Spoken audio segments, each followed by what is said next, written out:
Biasanya orang tidak berjalan di jalurnya karena dia tidak menerima takdirnya. Kenapa kok ada kayak tadi macam-macam? Tani gayane kayak bos, yang bos gayane kayak pejabat. Itu karena dia tidak percaya dengan jalannya sendiri, tidak percaya dengan takdir, jalan langit yang ditetapkan untuk dirinya, fate.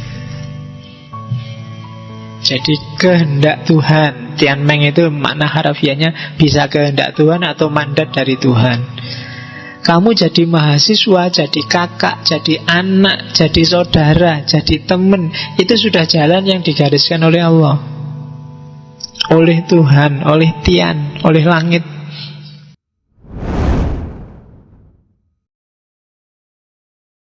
Bismillah, mari kita lanjutkan ngaji filsafat kita. Malam ini kita masih ada di Cina. Keliru nih, Tiongkok. Iya, sudah sejak kecil terlanjur ngomongnya pakai istilah China. Tapi percayalah kalau saya ngomong Cina bukan niat melecehkan. Ya memang sudah mentradisi begitu. Jadi kita lanjutkan penjelajahan kita mengikuti petunjuk Rasul untuk utlubul ilma walau bisin. Nanti ada yang menyebut pikiran-pikiran filsafat Tiongkok, Cina, itu di beberapa literatur disebut sinisme. Ya, jadi jangan kaget loh ya. Nanti kalau kamu baca-baca buku kok ada istilah sinisme, itu ada kalanya memang ada aliran tertentu namanya sinisme. Tapi ada juga yang dimaksud filsafat Cina ini, yang diambil dari bahasa Arabnya sin. Ya, jadi sinisme.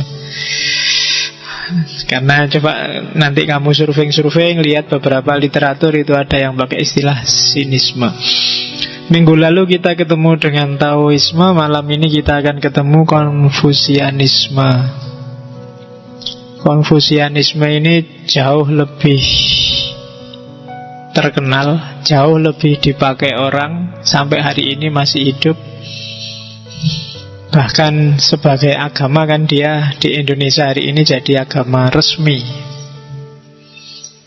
agama Konghucu.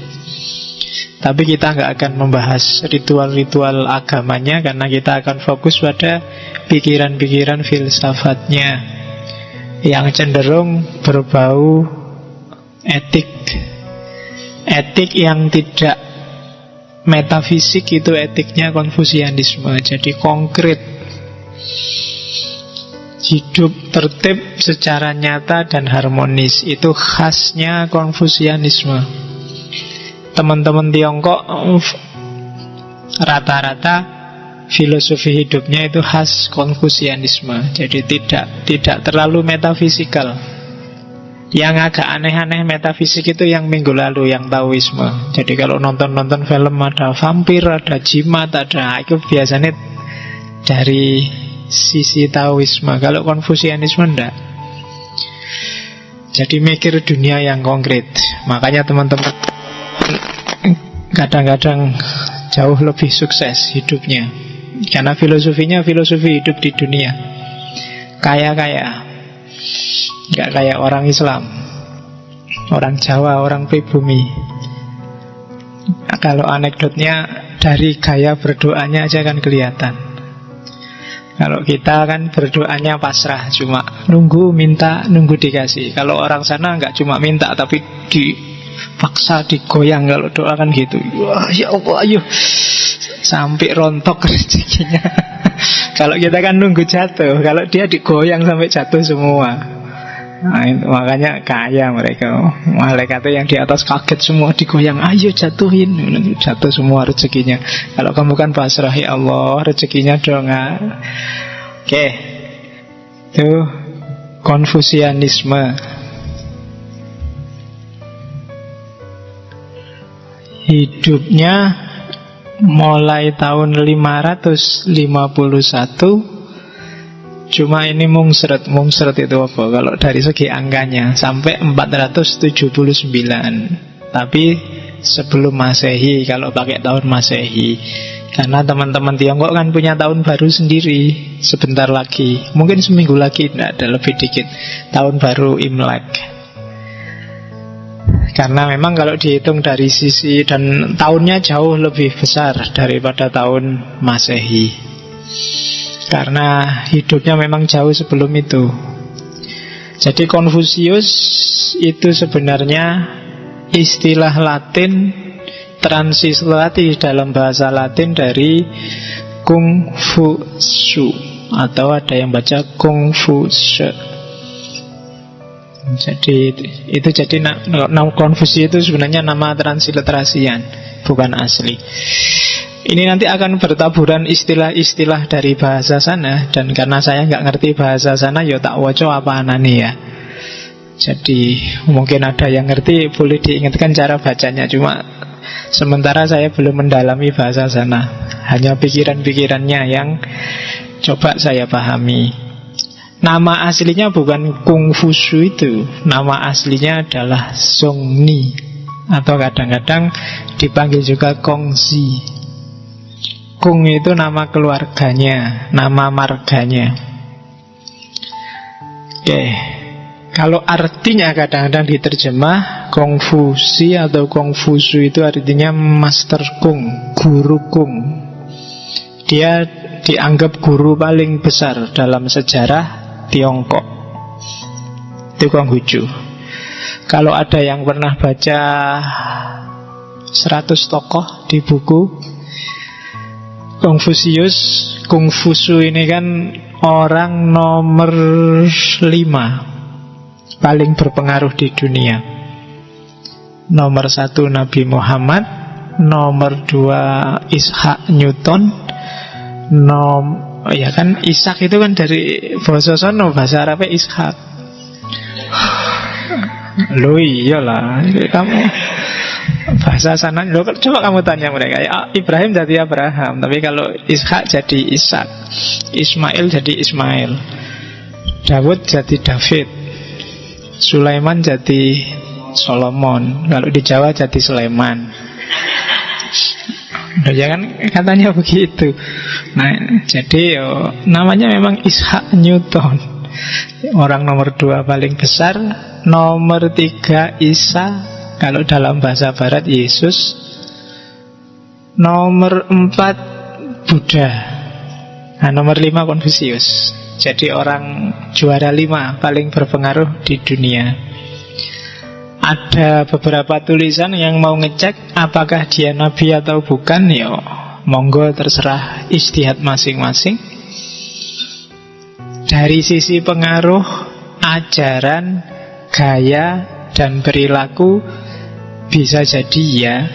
Meskipun kita tidak harus mengimani, kan kita wajibnya cuma 25. Wong itu sangat jauh. Nabi Muhammad aja 6 Masehi. Kalau ini kan 500 tahun sebelum Masehi.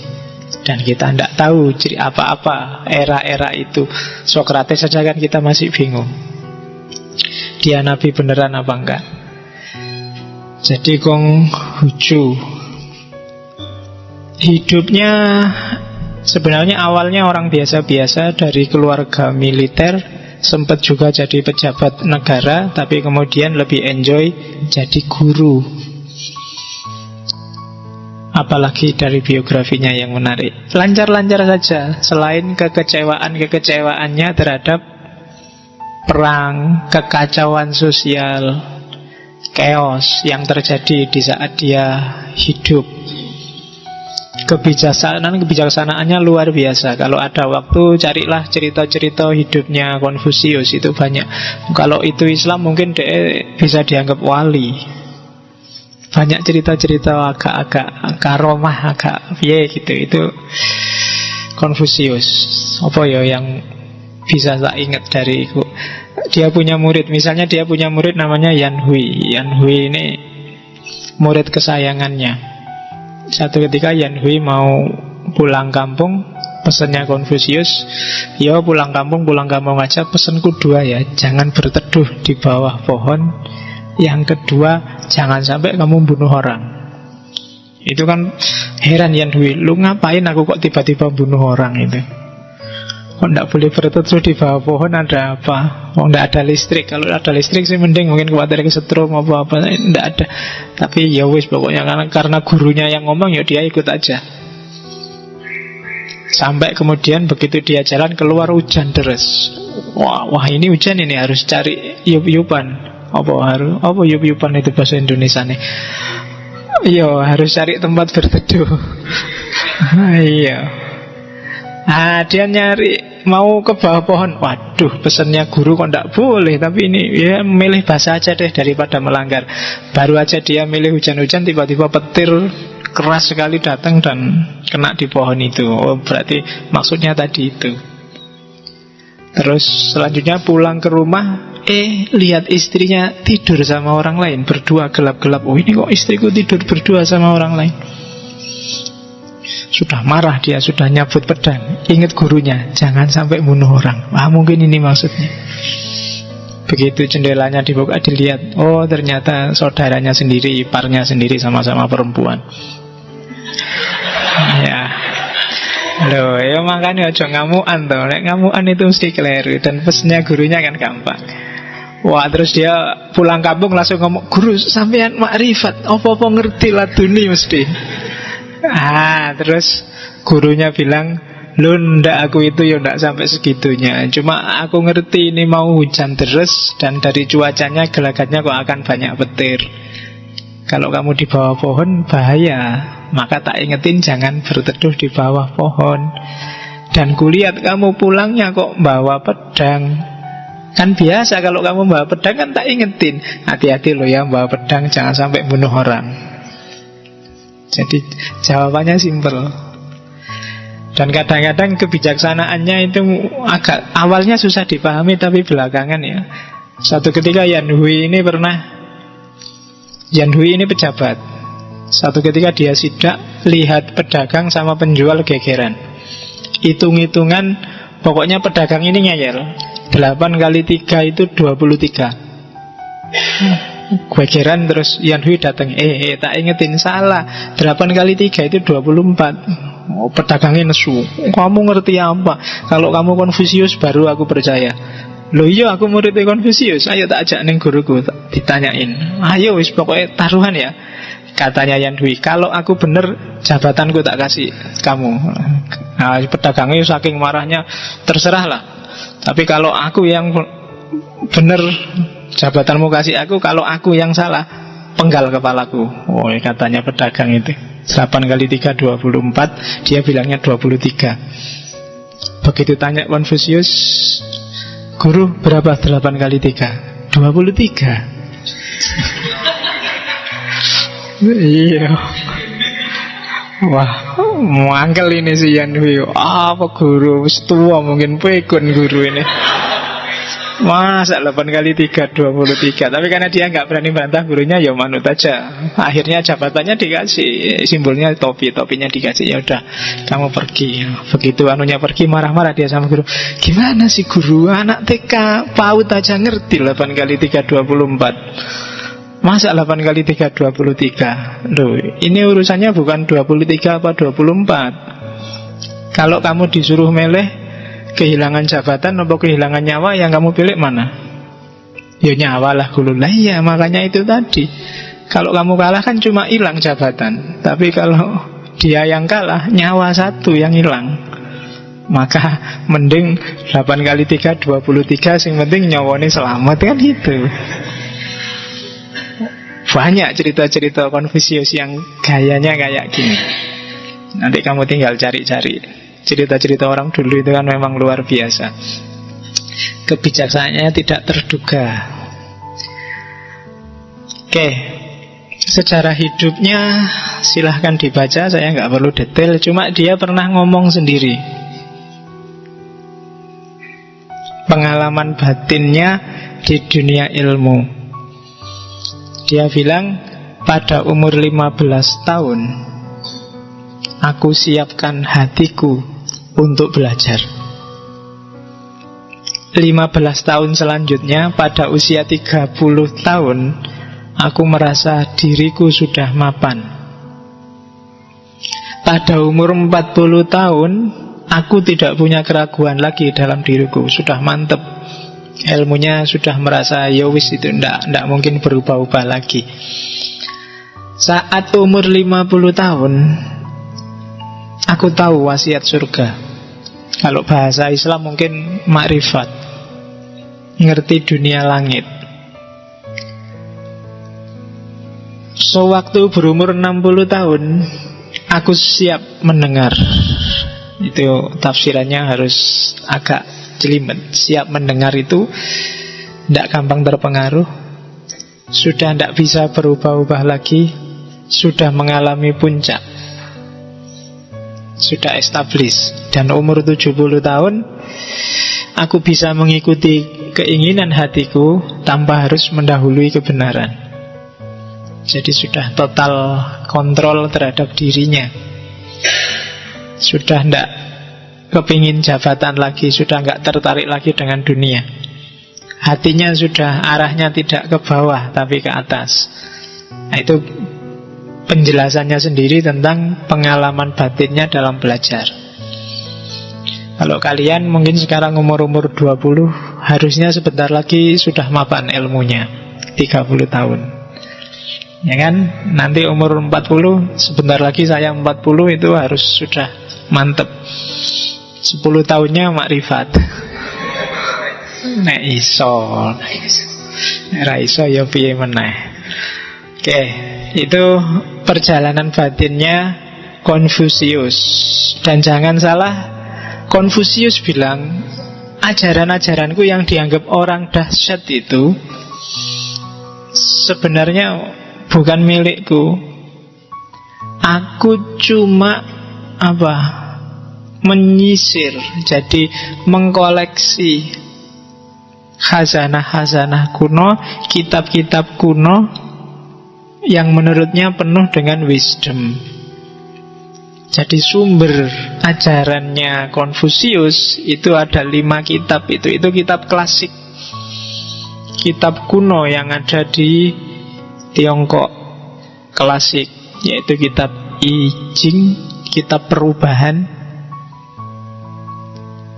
Banyak filosof yang tertarik dengan kitab perubahan ini, termasuk nanti seorang pejabat panglima perang namanya Sun Tzu. Makanya minggu lalu ada yang ngirim ke Facebook saya minta Sun Tzu. Akhirnya setelah tak pikir-pikir, ya sudahlah, nggak apa-apa, Cina kita tambah satu lagi, filsafat perang dari Sun Tzu. Kalau Konfusius itu kalau dibahasakan filsafat modern, ini sebenarnya kita sedang ngomong etika politik. Cuma politik tidak dalam definisi modern, tapi politik dalam definisi Aristotelian. Seni mengelola masyarakat. Jadi minggu depan kita masih Cina sekali lagi, biar pas Cina 4 pertemuan 1 bulan kita di Cina.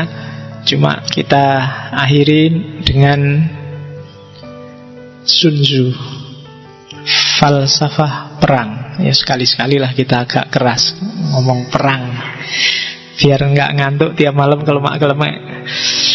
Ya, saya ngantuk, kamu ngantuk, terus podo wae. Sumbernya Sun Tzu itu I Ching, kitab perubahan.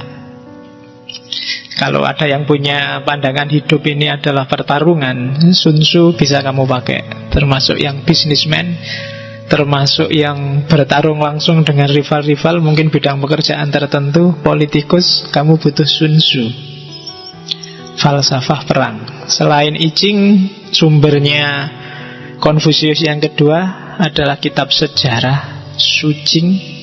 Yang ketiga Sih Jing, kitab pujian, syair-syair. Yang keempat Li Ji, kitab ritual, peribadatan. Dan Sun Xiu, catatan musim semi dan musim gugur. Ini kitab-kitab klasik Cina. Jadi Konfusius ngaku sendiri bahwa saya ndak original, ini cuma ajaran-ajaran kuno yang ku ajarkan ulang, direvitalisasi sesuai zamannya. Itu kebalikannya hari ini. Kalau hari ini kan kamu skripsi dipaksa bikin pernyataan keaslian. Konfusius enggak, dia bikin pernyataan tidak asli. Oh, itu menarik. Apa bisa sih kamu bilang karyamu itu asli? Ndak ada karya asli. Kamu mesti cuma ngutip-ngutip, dapat inspirasi dari sana dari sini, gitu aja kamu ngaku asli.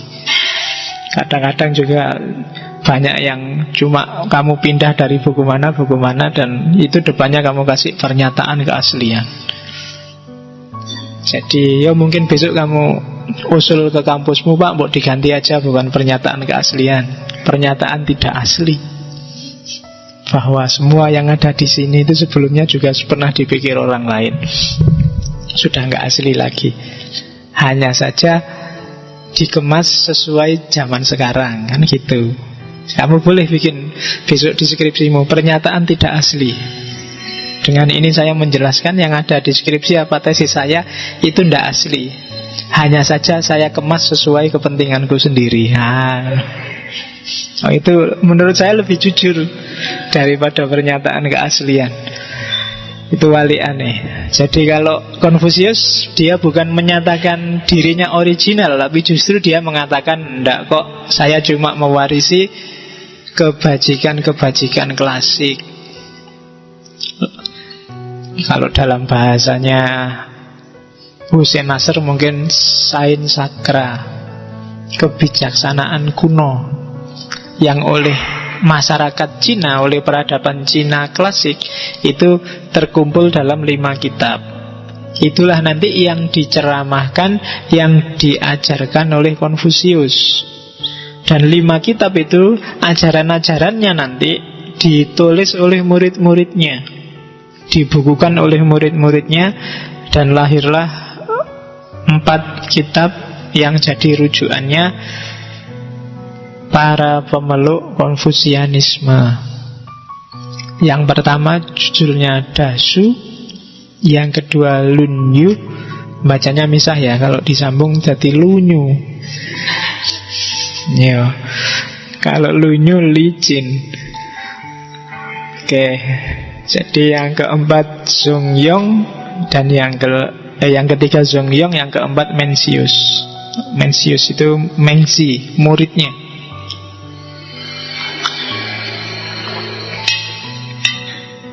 Mengzi juga masuk di 100 tokoh. Silahkan kamu cari orang-orang besar dari Cina. Jadi diinspirasi oleh kitab-kitab klasik dan ajarannya dibukukan oleh murid-muridnya. Guru pertama dengan murid paling besar dalam sejarah. Ceritanya sekitar 300-an ribu muridnya. Nanti meninggal umur 72-73.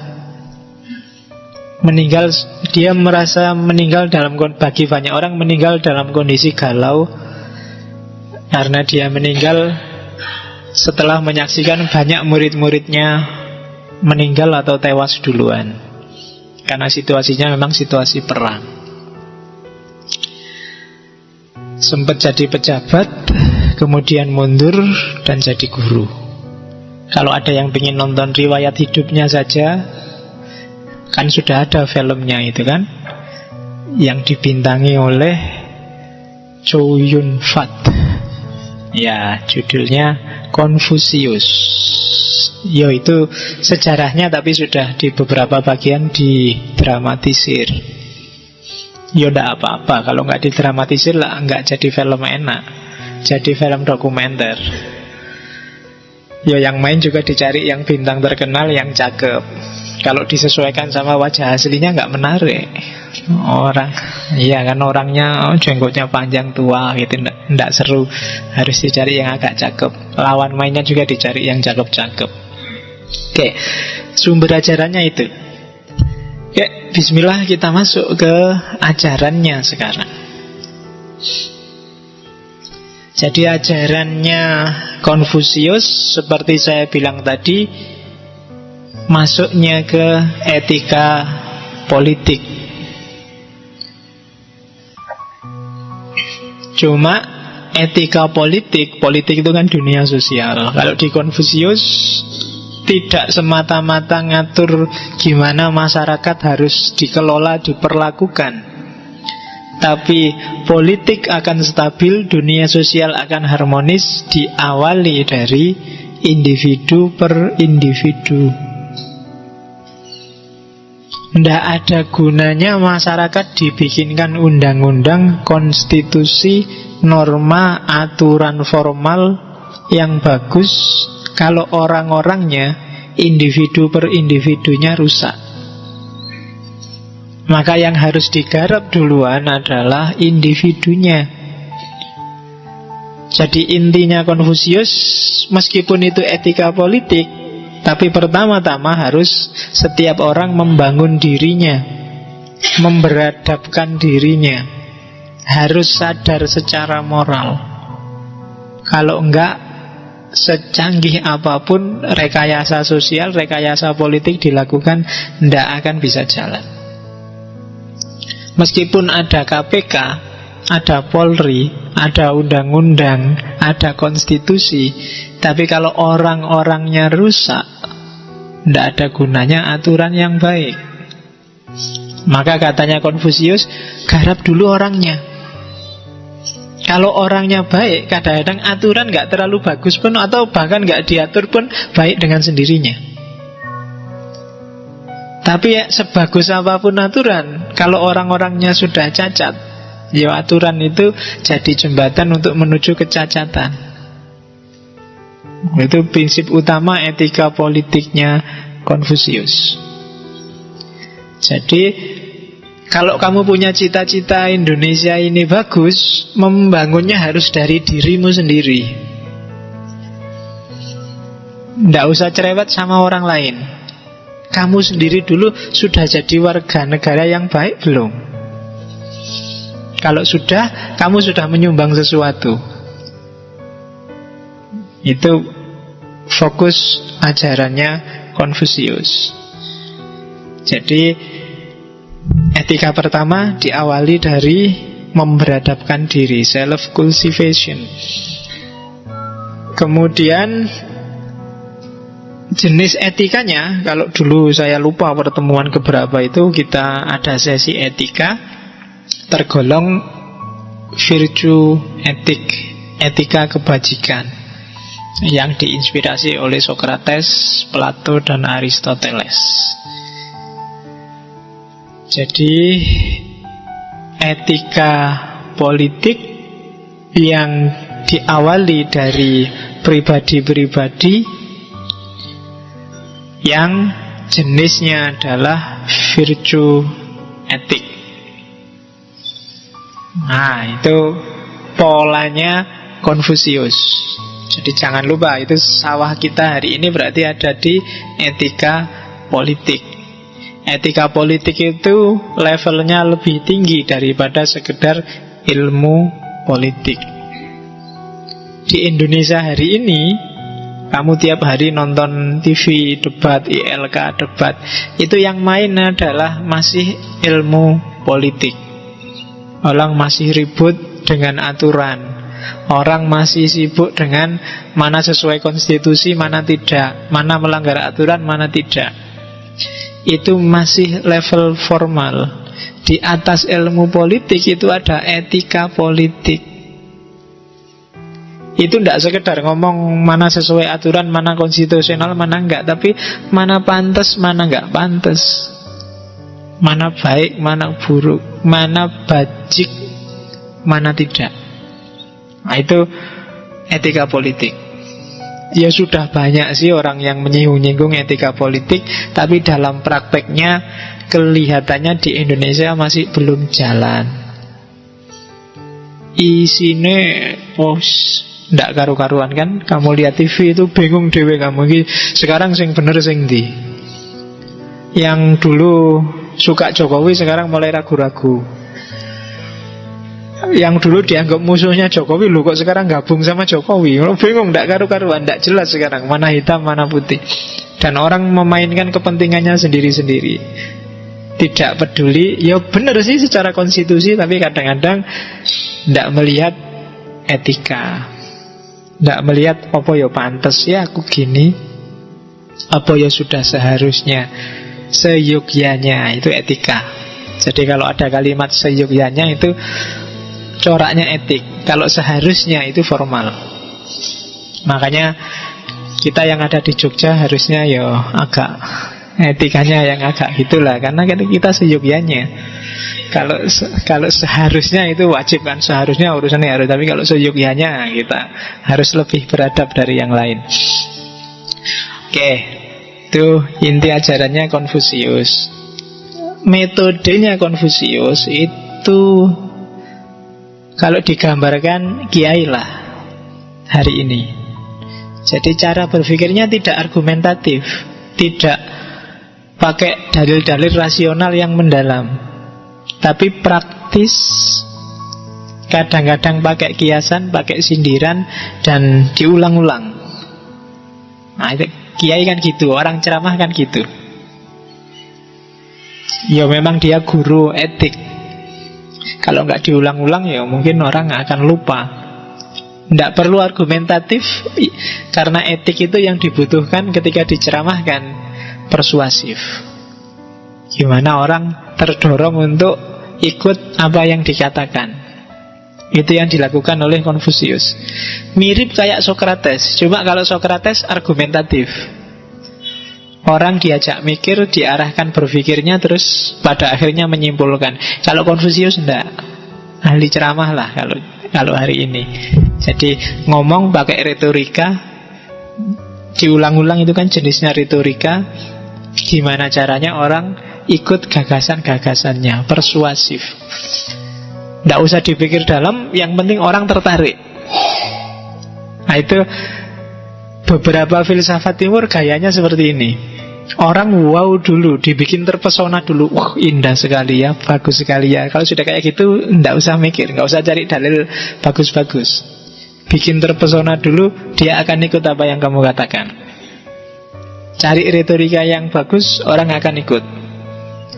Nah, kalau kamu punya teknik ini, jadilah penceramah. Kamu akan laku. Ya kan? Bisa mempersuasi orang. Jadi tidak dari pikiranmu. Tidak penting penceramah itu pikirannya cerdas, argumentasinya dalam. Yang penting bisa menarik orang. Entah dengan cara bikin orang ketawa, entah bikin orang wow, atau dengan pokoknya gimana caranya orang tertarik. Kalau sudah, tinggal kamu masukkan ideologimu, selesai. Itu bedanya sama Sokrates. Di situ kan di bawah ada bandingannya Sokrates. Kalau Sokrates lebih dialektis, lebih pakai akal, argumentasi. Oke, itu ciri pertama. Ciri kedua, Konfusius itu tidak antroposentris, tapi humanis. Jadi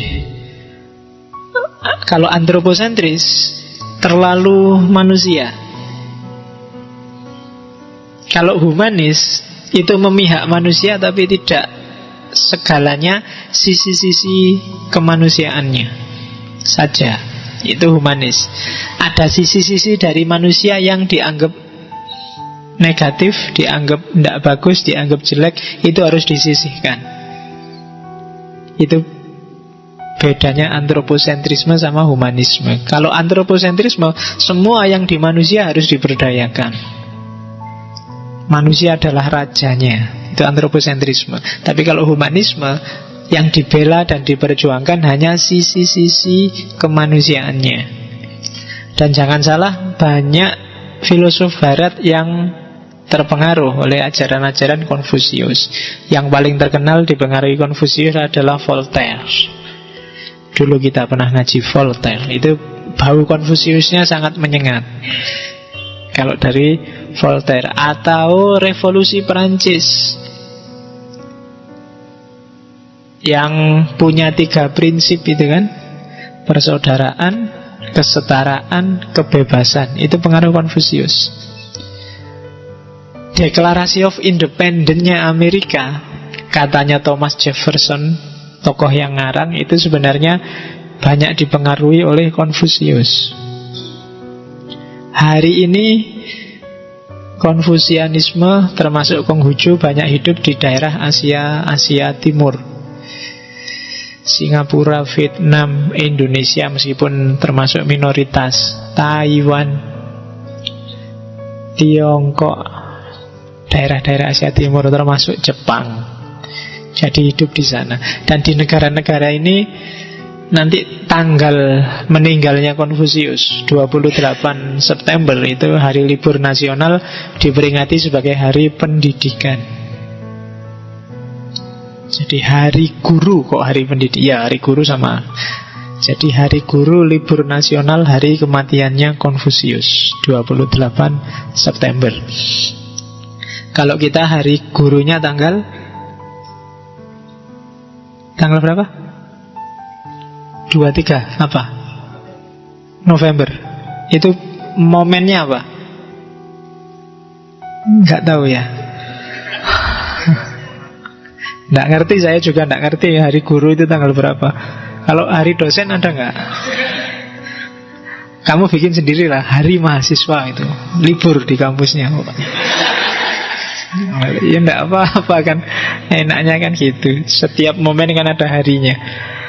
Oke, jadi metodenya Konfusius mirip kayak Socrates, turun ke jalan-jalan, cuma dia tidak argumentatif, persuasif. Dengan ajaran-ajaran etikanya, titik tekannya pada humanisme yang tidak antroposentrisme di sisi etika politiknya. Oke, maka dari situ Konfusianisme ingin menggagas stabilitas sosial yang etis. Jadi dunia sosial yang tertib dan teratur, cuma jalurnya itu etika, bukan aturan. Jadi, aturan itu formal, gampang dilanggar. Karena aturan itu orang ikut bukan karena kesadaran. Dunia sosial kalau ingin tertib, orang ikut karena kesadaran etis. Jadi aku ndak maling bukan karena ada undang-undang yang melarang aku maling, tapi karena aku sadar memang aku ndak boleh maling. Maling itu merugikan orang lain. Jadi tertib sosial yang lahir karena kesadaran etis, bukan lahir karena paksaan norma, paksaan aturan. Nah itu yang disasar oleh Konfusius, yang nanti dijadikan undang-undang beberapa dinasti di Tiongkok. Meskipun ada juga kaisar-kaisar tertentu yang membasmi ajaran Konfusius, anti ajaran Konfusius, meskipun sampai hari ini ajaran itu masih hidup di tengah masyarakat. Oke, alurnya itu alur dari individu, terus keluarga, dan dari keluarga baru negara. Jadi kalau karakter kita, moralitas kita sudah bagus, maka kehidupan keluarga akan tertib. Kalau keluarga tertib, tentram, maka baru negara akan teratur. Kalau keluarga rusak, tidak akan bisa lahir negara yang teratur. Jadi jangan-jangan kacaunya Indonesia hari ini itu karena nggak banyak orang memperhatikan kehidupan keluarga. Yang miskin sibuk gimana caranya biar kaya, jadi cuek sama kehidupan keluarga. Yang kaya, yang punya jabatan, yang kelas tinggi apalagi nggak punya waktu sama sekali untuk keluarga. Jadi selesai, yang lahir generasi-generasi yang tidak tentram, dicuekin terus. Orang yang dicuekin ini kan mesti sakarepe dhewe. Yang sekarang heboh itu apalagi kan anak bayi dikasih rokok itu kan. Iki piye mikire. Jadi kalau keluarga beres, tenang aja, negara akan ikut beres. Tapi kalau keluarganya kacau, ya akan kacau. Fokusnya Konfusianisme. Sekarang kita lihat asumsi-asumsi dasarnya. Ini masih panjang ya. Jadi asumsi dasarnya yang pertama, hidup ini tiangnya adalah moral. Ini pernyataan yang ratusan tahun jauh sebelum Immanuel Kant. Pernyataan yang sama pernah disampaikan oleh Immanuel Kant bahwa masyarakat tertib, tiangnya kehidupan sosial itu moralitas. Kalau moralitas rusak, kehidupan akan rusak. Bahkan alam semesta juga akan meresponnya dengan kerusakan. Gempa bumi, banjir, apalagi perang, semua bencana itu sebenarnya porosnya ada di rusaknya moralitas. Loh, hubungannya apa Pak? Banjir kan sungai yang meluap. Kalau di Konfusius itu ada korelasinya dengan rusaknya moral. Entah langsung, entah tidak langsung. Jadi hidup ini kan saya bilang 2 minggu yang lalu, ciri khas pikiran timur, alam semesta ini hidup secara harmonis. Dan di antara variabel harmoni alam itu manusia. Harmoni ini kalau salah satu rusak, yang lain juga akan terpengaruh, jadi tidak seimbang.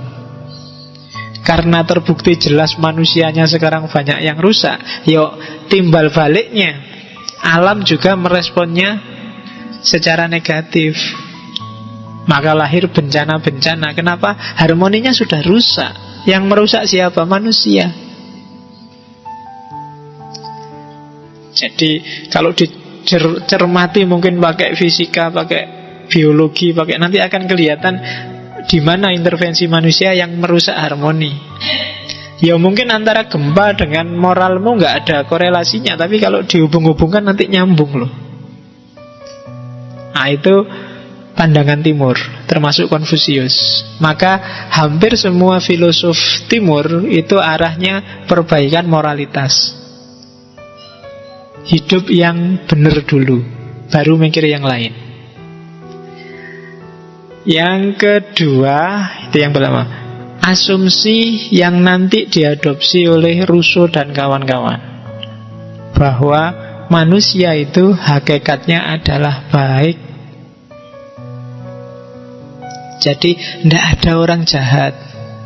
Orang yang jahat itu berarti dia nyeleweng dari fitrahnya sebagai orang baik. Berarti dia orang yang tersesat.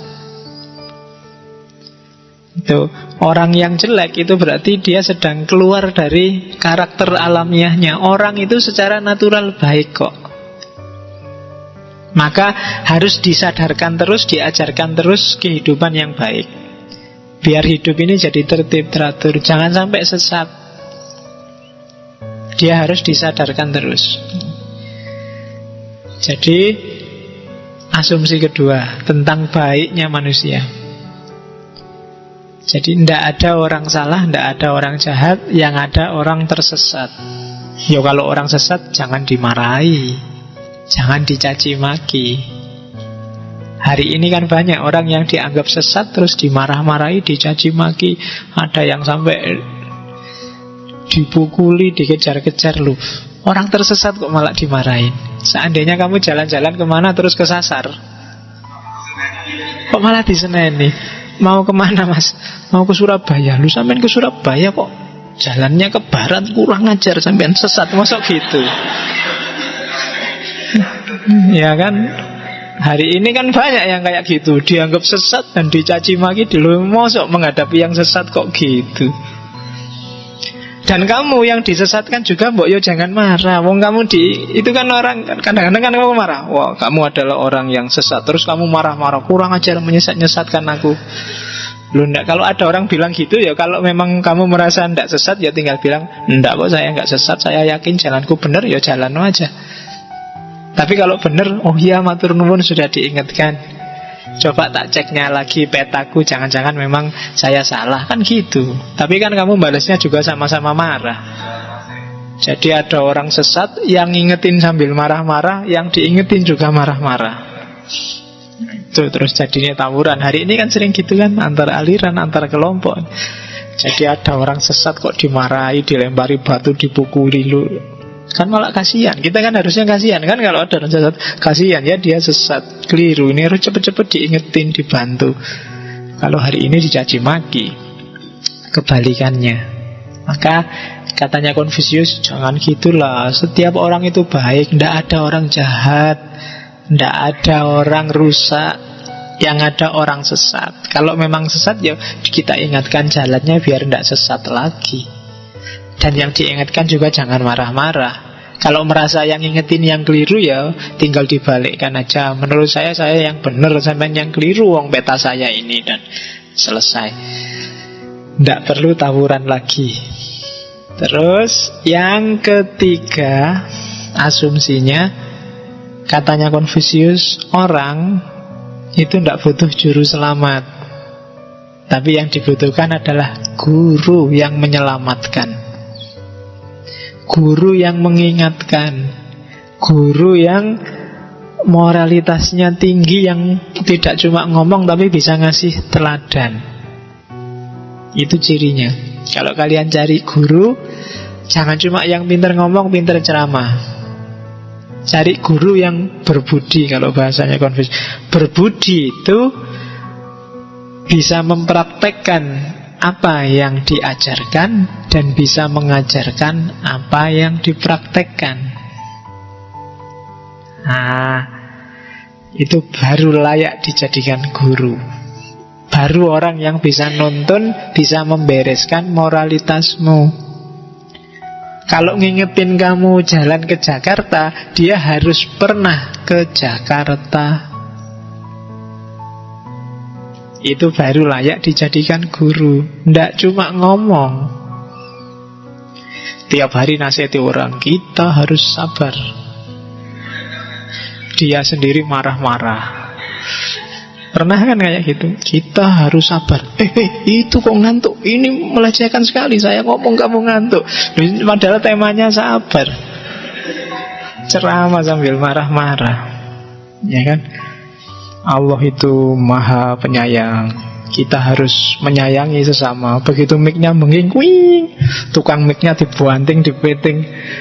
Nggak nyambung, aku mikirnya gimana.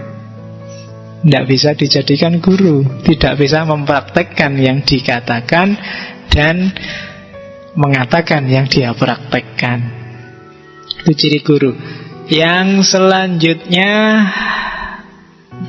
ya, katanya Konfusius, kalau ada guru yang kayak gini, itu yang ngangkat bukan pemerintah sebenarnya, Tuhan langsung. Jadi guru yang diwisuda langsung oleh Tuhan adalah orang-orang yang mempraktekkan kebenaran, menjalankan moralitas, dan mampu mengajarkannya. Ada banyak orang yang mempraktekkan kebenaran, menjalankan moralitas, tapi tidak mampu ngomongnya. Ada yang cuma pinter ngomong tok, tidak bisa menjalankan. Dua-duanya bukan guru. Guru itu bisa menjalankan, bisa ngomong.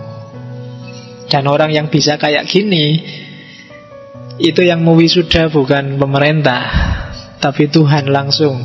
Dialah yang oleh Nabi disebut warasatul anbiya, pewarisnya para nabi, yang mentransmisikan ajaran-ajaran kebaikan, yang mewujudkan cita-citanya Rasulullah. Misi paling besarnya kan liutammima makarimal akhlak, membereskan moralitas umat.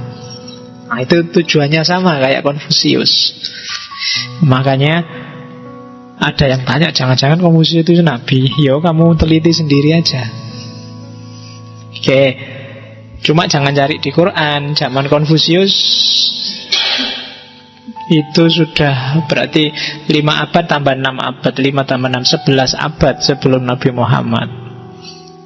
Ayatnya mesti jauh, tidak ada. Oke.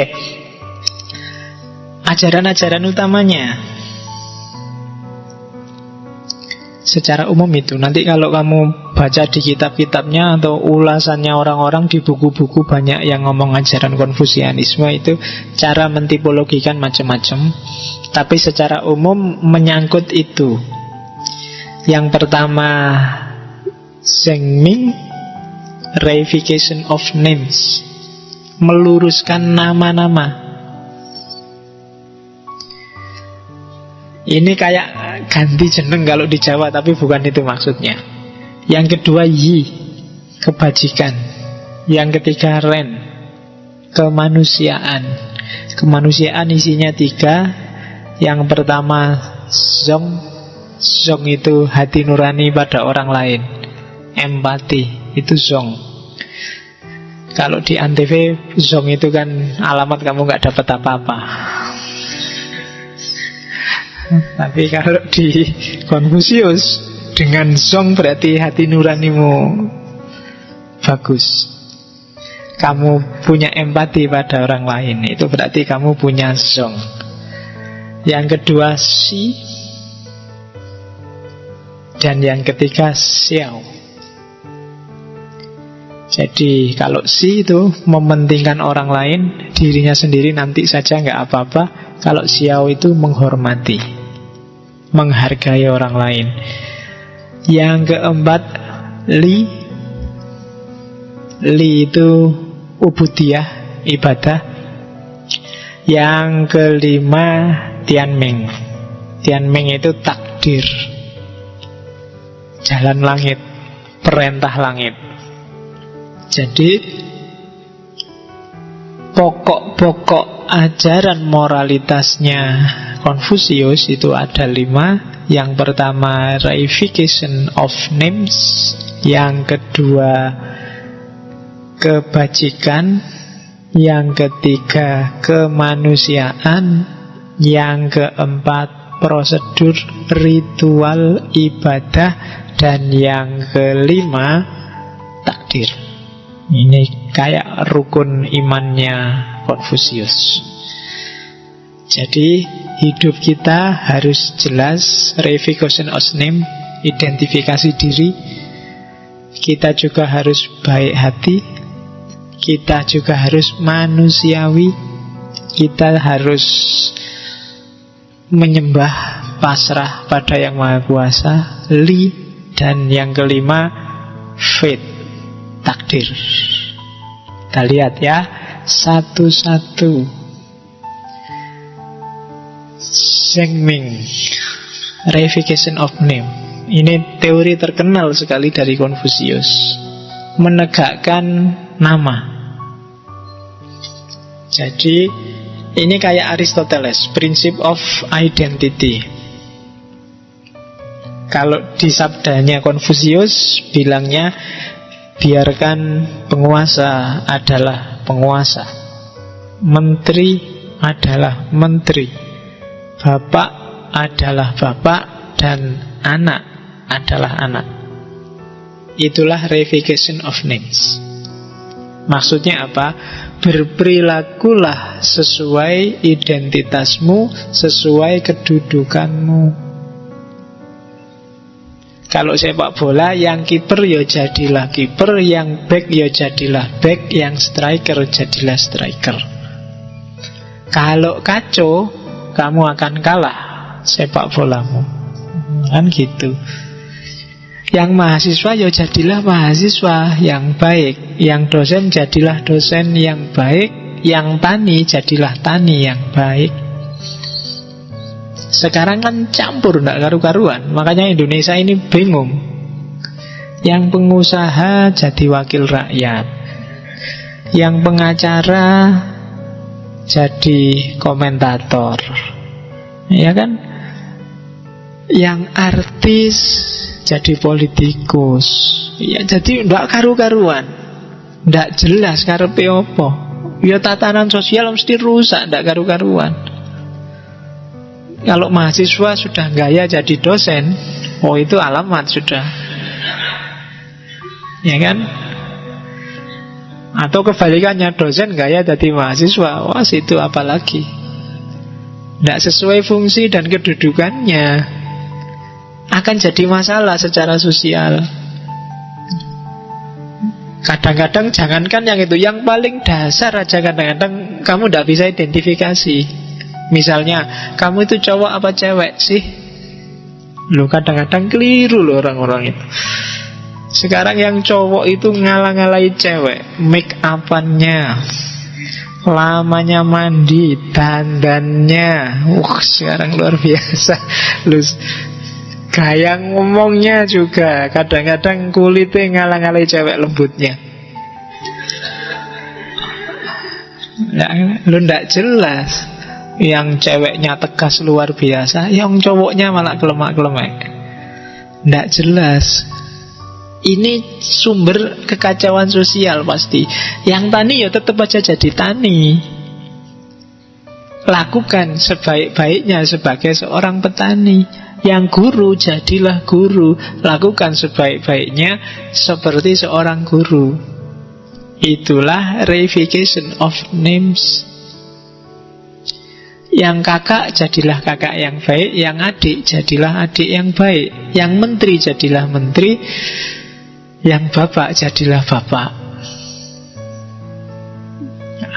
Itu prinsip besar secara sosial yang hari ini di Indonesia sering kacau balau. Secara struktur tidak jelas. Presiden aslinya pengusaha, DPR aslinya artis, kemudian apalagi kiai aslinya pelawak. Loh, ya kan banyak sekarang. Pelawak itu kan sekarang banyak yang jadi kiai. Loh, apa umatnya tidak rusak itu?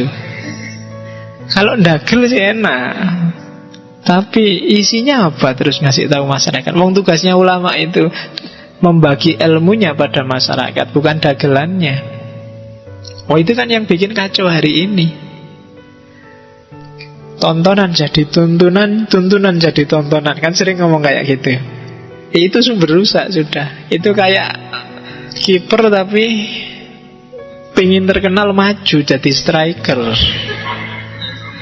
Ya kan? Hari ini tuh kan semua pengen maju, pengen masuk TV, pengen terkenal. Gak ada yang mau jaga gawang, gak ada yang mau diem-diem, pokoknya tak beresin semua deh. Kalau ada yang mau ngerusak tak bentengi, gak masuk TV juga gak apa-apa. Gak ada yang kayak gitu sekarang. Sekarang semua pengen jadi striker. Jadi wilayah pertahananmu kosong.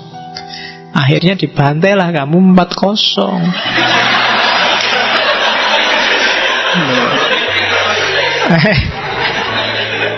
Mulai iya. Ini cuma contoh kok.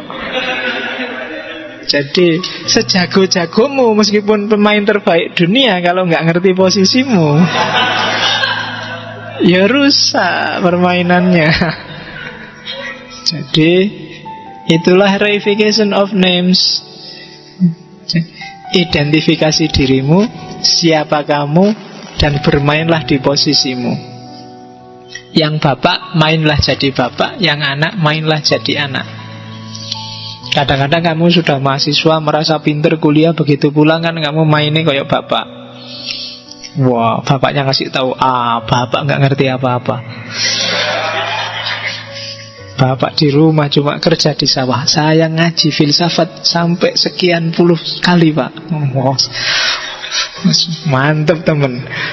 Jadi kamu tidak ngerti posisimu. Loh, bapakmu mungkin wawasan filsafatnya nggak kayak kamu, tapi dia punya banyak pengalaman melebihi kamu. Secara kuantitas pengetahuannya banyak kamu, tapi secara kualitas lebih pas bapakmu. Bapakmu lebih banyak pengalaman, jadi dia ngerti kapan maju, kapan mundur. Pengalamannya banyak. Kayak sepak bola itu kan. Yang pinter itu mungkin gak terlalu banyak lari, sebentar-sebentar dapat. Tapi yang baru ngerti sepak bola mesti lebih capek dia. Mau muter lapangan, bal di mana dikejar, ya kan? Tapi yang pinter gak terlalu capek. Itu orang tua kelebihannya di situ. Meskipun informasimu banyak, tapi kan kamu nggak ngerti ilmu ini keluarnya harus kapan.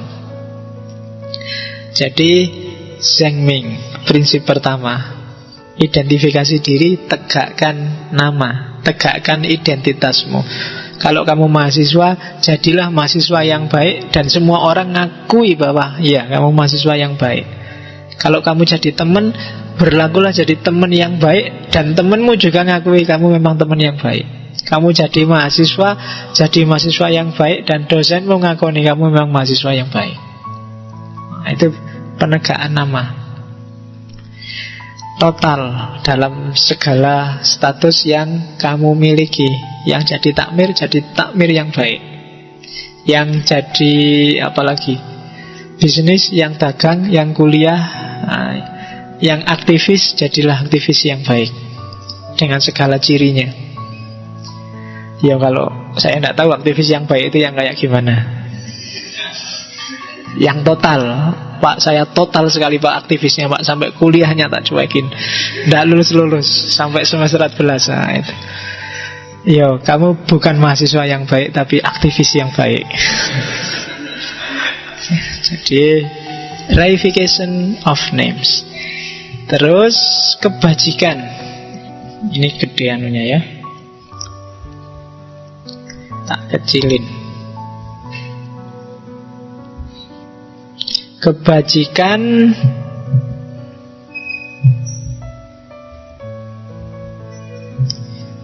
bahasa sananya yi. Jadi kebajikan itu mix antara kebenaran, keadilan, kewajiban, dan kecerdasan.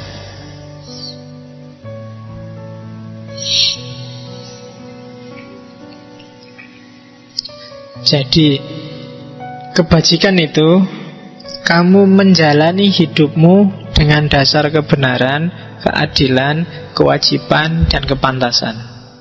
Berarti kamu orang yang bajik, orang yang bijaksana.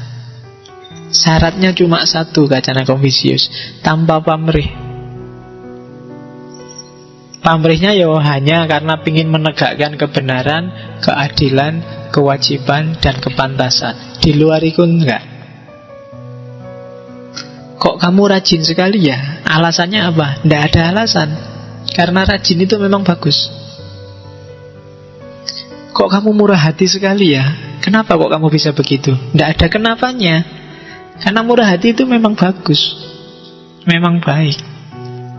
Jadi itu tuntutan moral. Itu yang oleh nanti Immanuel Kant belakangan disebut imperatif kategoris. Tidak ada argumennya, nggak ada dasarnya, nggak ada tujuannya, bahkan nggak ada pamrihnya.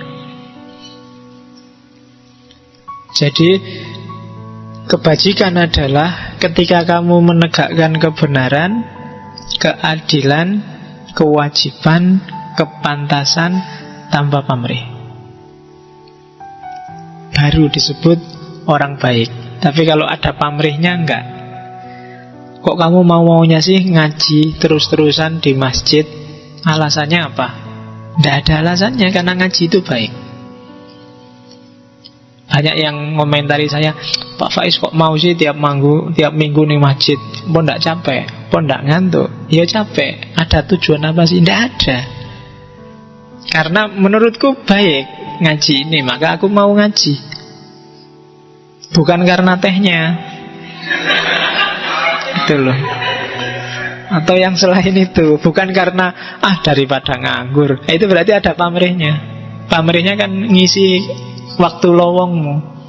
Enggak, saya ngaji karena memang menurutku ngaji itu baik. Nah, itu baru kebijakan, kebajikan. Kalau ada pamrihnya, enggak bisa disebut kebajikan. Jadi melakukan apapun tanpa syarat, kalau itu kebaikan.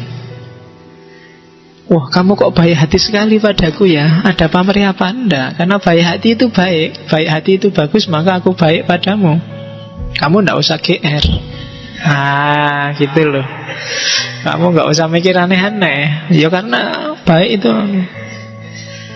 Ya, kamu kok mau tiap hari nganter aku, tiap hari jemput aku, nge-SMS aku tiap hari? Oh enggak, karena nge-SMS tiap hari itu baik, membahagiakan orang lain. Jadi aku tanpa pamrih. Ya wis, kalau tanpa pamrih aku tak cari yang lainnya. Ya jangan. Oke, enggak jadi berarti. Enggak jadi kebajikan, itu berarti ada pamrihnya. Oke, jadi itu kebajikan menurut Konfusius. Jadi yang pertama, bereskan identitasmu, reification of names. Terus yang kedua, jadilah orang bijaksana, jadilah orang baik yang tanpa syarat, tanpa alasan. Yang ketiga, jadilah manusiawi. Jadi jadilah orang yang bisa hidup seperti orang. Itu Rand, prinsip Rand. Apa sih kewajiban seorang manusia hidup seperti manusia? Ini kalau ini tadi yang di atas yi itu kebajikan individual, kalau Rand ini sifatnya sosial. Jadi Rand itu hidup berinteraksi dengan orang lain. Rumusnya cuma dua. Ada golden rule, ada silver rule. Golden rule itu perlakukan orang lain sebagaimana kamu ingin dirimu diperlakukan. Kalau silver rule, jangan melakukan pada orang lain apa-apa yang kamu tidak ingin orang lain melakukan pada dirimu. Itu cuma rumus paling dasar interaksi dengan orang lain. Kamu tidak perlu belajar etika sosial, kamu nggak perlu belajar cara hidup bareng orang lain. Kamu hidup di mana saja pakai rumus itu. Itu golden rule yang jadi landasannya teori-teori tentang HAM, tentang etika. Itu sebenarnya itu. Perlakukan orang lain sebagaimana kamu ingin diperlakukan, dan jangan melakukan orang lain sebagaimana kamu tidak ingin diperlakukan. Kalau kamu senang orang lain jujur padamu, ya kamu jujurlah padanya. Kalau kamu nggak suka dibohongi, ya kamu jangan bohong. Dah, itu prinsip dasar. Jadilah manusiawi, diren dengan berpatokan pada dua rule itu, dua aturan itu. Jadi prinsipnya cuma itu sudah. Kamu akan jadi manusia. Cuma meskipun secara individu harus ikhlas, tadi berbuat baik pada orang lain, ada kalanya kamu jangan mementingkan dirimu sendiri. Kamu juga harus mikir kepentingan orang lain. Misalnya, kalau tadi kan tanpa syarat. Ada orang bilang, kalau orang berbuat baik padamu, kamu juga harus berbuat baik padanya. Kalau orang berbuat jahat padamu, kamu juga balesnya tetap harus baik. Nah, ketika Konfusius ditanya kayak gini, jawabannya nggak kayak gitu. Itu tak tulis di situ. Jadi ada muridnya tanya, guru, kalau orang baik tak balas baik, kalau orang jahat apa tak balas baik juga? Jawabannya Konfusius, loh kalau gitu yang baik dibalas apa? Kalau yang jahat dibalas baik, yang baik harusnya dibalas sangat baik, apa gitu? Katanya Konfusius, enggak gitu. Kalau yang jahat, yang baik, balaslah dengan baik. Kalau orang jahat, balaslah dengan adil. Jadi kejahatan itu balasannya bukan kebaikan, tapi keadilan. Kalau enggak kayak gitu, masyarakat rusak. Dari sisi kamu secara individu mungkin yang dijahati no problem, tapi dia yang jahat, tidak akan ada perbaikan. Ya boleh kamu bilang yang baik tak balas baik, yang jelek juga tak balas baik karena hatiku baik. Ya kamu baik, kamu mau baik sendirian kan nggak mungkin. Orang lain juga harus kamu bikin baik dong. Jadi balasannya harus keadilan. Ingatkan. Atau ada sistem yang hukum, ya hukumnya harus dijalankan dalam rangka keadilan. Jadi jangan ditampar pipi kanan, dikasih pipi kiri. Diselingkuhi istri pertama, dikasih istri kedua.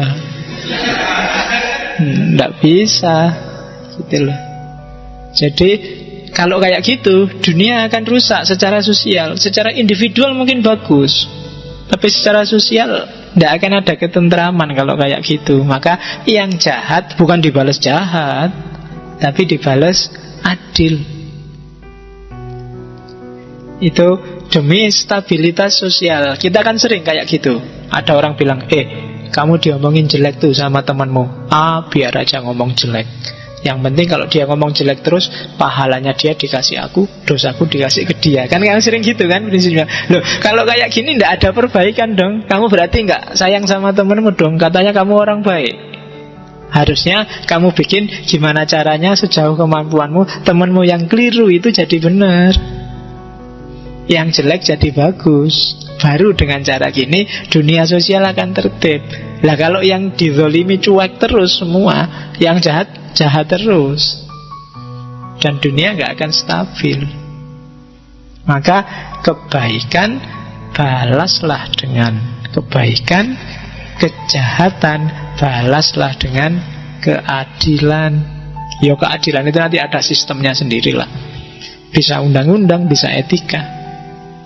Jadi jangan dibiarin aja, atau dibales dengan yang kebaikan malahan. Nanti orang jahatnya jahat terus, tidak ada perbaikan.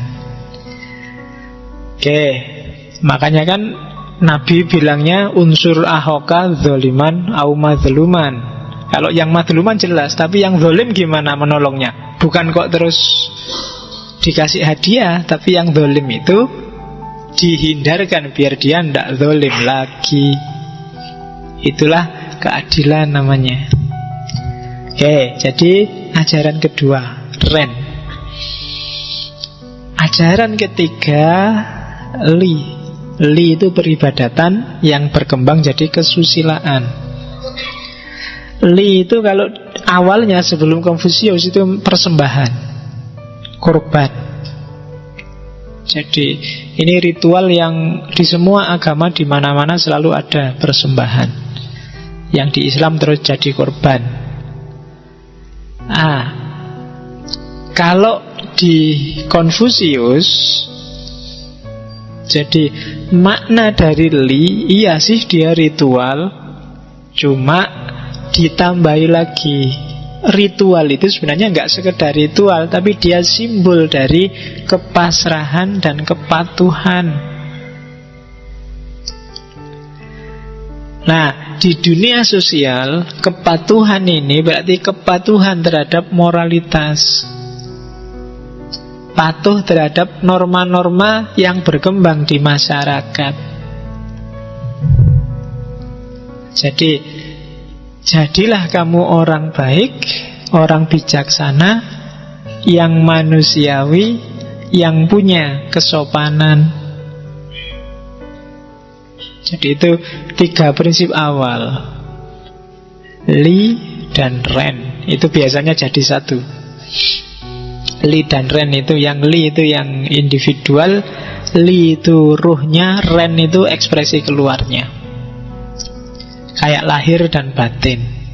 Jadi dirimu adalah manusia yang bermoral, yang diekspresikan keluar secara manusiawi, yang hasilnya nanti orang yang bijaksana.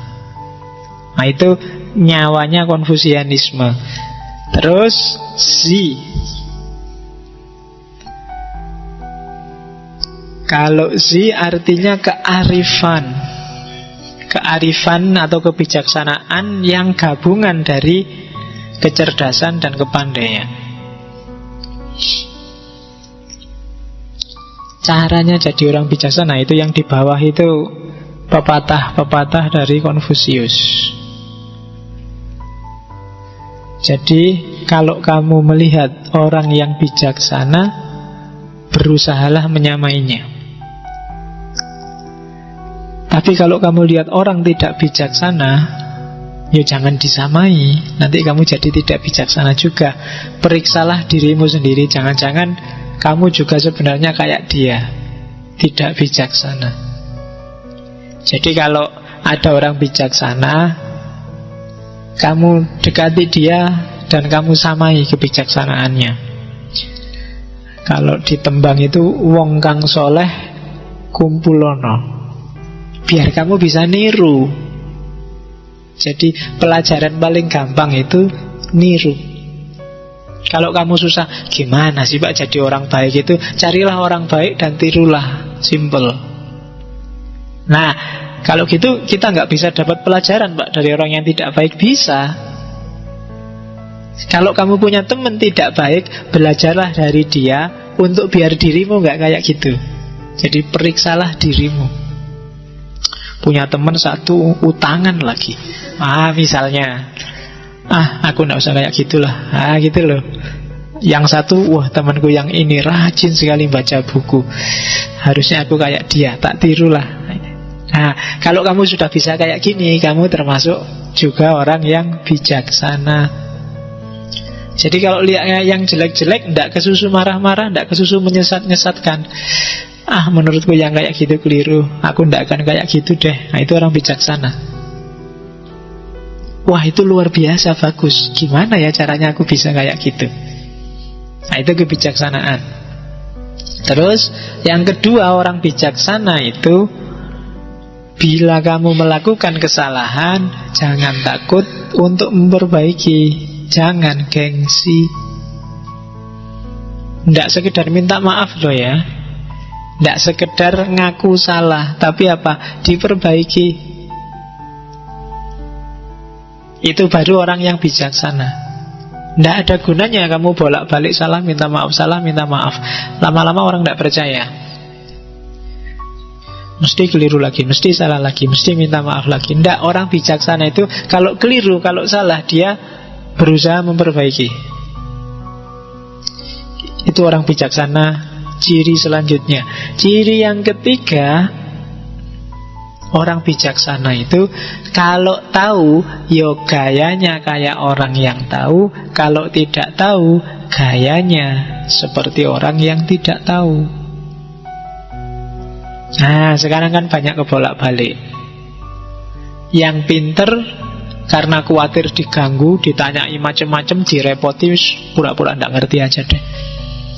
Sementara yang nggak tahu, guayane kayak tahu-tahu. Tenang aja, urusan sama aku beres, ngerti-ngerti, tenang aja.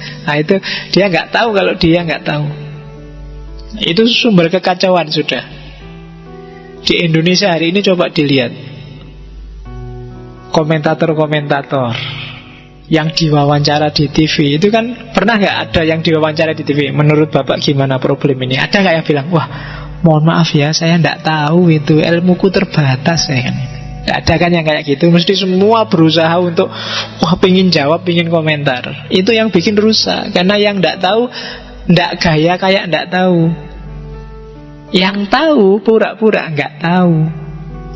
Aku pura-pura nggak tahu aja. Kalau ngerti, orang-orang ngerti aku tahu, mesti ditanyai macam-macam, mesti dikejar-kejar, mesti dikonsultasiin, repot, nggak usah lah. Itu orang ngerti pura-pura nggak ngerti. Itu kan kalau di Ghazali kan ada beberapa tipe. Orang ngerti tapi nggak tahu kalau dia nggak ngerti, itu ciri pertama. Tapi ada orang ngerti dan tahu dia ngerti, orang paling baik. Ada orang nggak ngerti tapi tidak tahu kalau dia tidak ngerti. Ada orang tidak ngerti dan tahu kalau dia ngerti. Itu kalau di Ghazali ada 4. Kalau orang pinter tapi nggak sadar kalau dia pinter, itu kayak orang tidur tinggal dibangunkan. Ayolah, kamu bisa kok, kamu ngerti kok, kamu tidak pede aja. Sebenarnya kamu sudah ngerti. Itu orang ngerti tapi dia nggak tahu kalau dia nggak ngerti. Yang paling bahaya itu yang terakhir, orang nggak ngerti tapi nggak tahu kalau dia nggak ngerti. Bodoh tapi merasa pinter. Wah, rusak itu dunia sudah. Ya kan? Orang bijaksana adalah orang yang tahu bahwa dia tidak tahu. Katanya Sokrates kan gitu. Jadi justru ciri orang bijaksana adalah yang tahu batas pengetahuannya. Aku ngerti sih, cuma ngertiku cuma sampai segini. Dan luasnya ilmu itu masih banyak yang saya nggak tahu. Itu orang bijaksana. Orang semakin pinter biasanya semakin bijaksana. Kenapa sih ada istilah filsafat padi, semakin pinter orang semakin menunduk? Menunduknya orang pinter itu bukan karena semata-mata acting rendah hati dan rendah diri, enggak. Tapi karena dia semakin sadar bahwa ternyata masih sangat luas yang aku enggak ngerti. Berarti dia semakin pinter. Tapi semakin kamu merasa pinter dan merasa canggih itu menunjukkan sebenarnya semakin gak pinter kamu. Orang semakin luas wawasannya, semakin oh iya ya, ternyata banyak yang aku gak ngerti. Mungkin kemarin kamu belajar filsafat karena nggak terlalu banyak ngertinya filsafat, ya paling orang-orang itu pikiran-pikirannya kayak gitu aja. Tapi begitu sampai ke season sekian, seri sekian, kamu luas ternyata, macam-macam isinya filsafat itu. Semakin kamu agak-agak minder gimana, wah berarti aku selama ini nggak ngerti apa-apa. Sampai detik ini juga mungkin aku nggak ngerti apa-apa, Mas Ian. Semakin menunduk. Tapi semakin kamu ngangkat kepala, merasa bisa, semakin menunjukkan sebenarnya kamu sempit. Nah itu makanya ada istilah filsafat padi. Hati-hati menata hatimu sendiri. Oke. Yang selanjutnya, cirinya orang bijaksana, orang yang manusiawi, yang ren, suka cinta kasih, tapi tidak suka belajar, maka dia akan punya cacat bodoh. Orang yang suka kebijaksanaan tapi tidak suka belajar, maka dia akan punya cacat kacau, bingung. Nah itu diingat-ingat. Jadi orang harus belajar. Orang yang baik hati, orang yang ren tapi gak mau belajar, maka dia akan tampak sebagai orang bodoh. Orang yang bijaksana, cendekiawan, orang yang diposisikan sebagai elit pinter, agamawan, mahasiswa, kok tidak mau belajar, maka dia akan tampil sebagai orang bingung, tidak jelas. Maka kuncinya orang bijaksana yang terakhir, dia harus mau belajar kepada siapapun, tentang apapun, tidak milih-milih. Ngaji apapun, kalau ada waktu ya ikut, kecuali ada halangan. Saya mohon maaf Pak, nggak datang, ada halangan. Kenapa? Mood saya sedang jelek. Alasanmu yang paling banyak kan itu sebenarnya, mood saya jelek. Ngaji itu tidak butuh mood. Jadi tidak usah peduli mood loh. Pokoknya jalan aja. Kalau memang ada waktu luang, tidak ada halangan, jalan aja.